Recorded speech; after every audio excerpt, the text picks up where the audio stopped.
Pemirsa, Komisi Pemilihan Umum Kota Pekalongan menggelar sosialisasi dana kampanye pemilihan umum 2024 kepada 18 partai politik. Komisi Pemilihan Umum atau KPU Kota Pekalongan menyosialisasikan dana kampanye pemilihan umum atau pemilu 2024 kepada 18 partai politik peserta pemilu di wilayah Kota Pekalongan. Kepala Divisi Teknis Penyelenggaraan KPU Kota Pekalongan, Saiful Amri, mengatakan terkait dana kampanye, setiap partai politik diharuskan membuat rekening khusus dana kampanye atau RKDK sebagai tahap awal kampanye. Dirinya menambahkan untuk pasangan calon mulai 13 sampai 26 November. Kemudian partai politik yang ditetapkan pada 14 Desember 2022, mulai 14 Desember 2022 sampai dengan 27 November 2023. Dan khusus partai politik yang ditetapkan pada 30 Desember 2022, mulai 30 Desember sampai dengan 27 November 2023. Dana kampanye pemilu 2024 untuk anggota DPR, DPRD Provinsi, dan DPRD Kabupaten Kota bersumber dari partai politik. Calon anggota DPR, DPRD Provinsi, dan DPRD Kabupaten Kota dari partai politik yang bersangkutan dan sumbangan yang sah menurut hukum dari pihak lain. Untuk mewujudkan prinsip berkepastian hukum, akuntabel, dan transparan, kegiatan kampanye pemilu yang didanai menjadi tanggung jawab peserta pemilu dan wajib dicatat dalam pembukuan serta dilakukan pelaporan dana kampanye.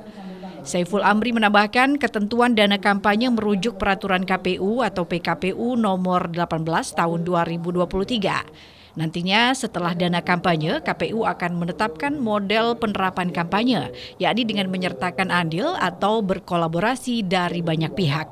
Lebih lanjut, KPU Kota Pekalongan nantinya juga akan menetapkan fasilitas penentu titik lokasi pemasangan alat peraga kampanye atau APK dengan berkoordinasi dengan KPU Provinsi, Pusat Pemerintah Daerah, Satuan Polisi Pamung Praja, Dinas Perhubungan, dan Badan Kesatuan Bangsa dan Politik. Kedepan KPU juga akan menyusun surat keputusan untuk menjadi pedoman bagi peserta pemilu dalam memasang APK dan ketentuan kampanye lainnya. Dana kampanye sendiri untuk mekanismenya seperti apa sih Pak itu? Di dalam ketentuan Undang-Undang Nomor 7 memang dana kampanye itu pelaporannya itu wajib bagi peserta pemilu.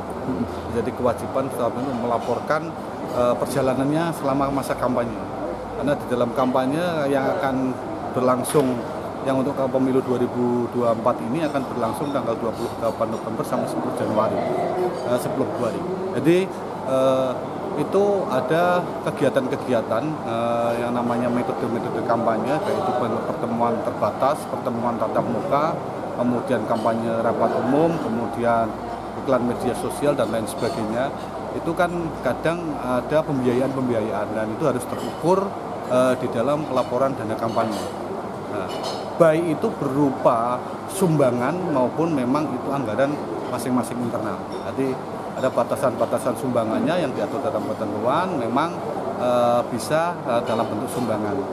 Sumbangan itu bisa dana kampanye itu baik itu dana kampanye internal maupun sumbangan itu bisa berupa uang, barang maupun jasa.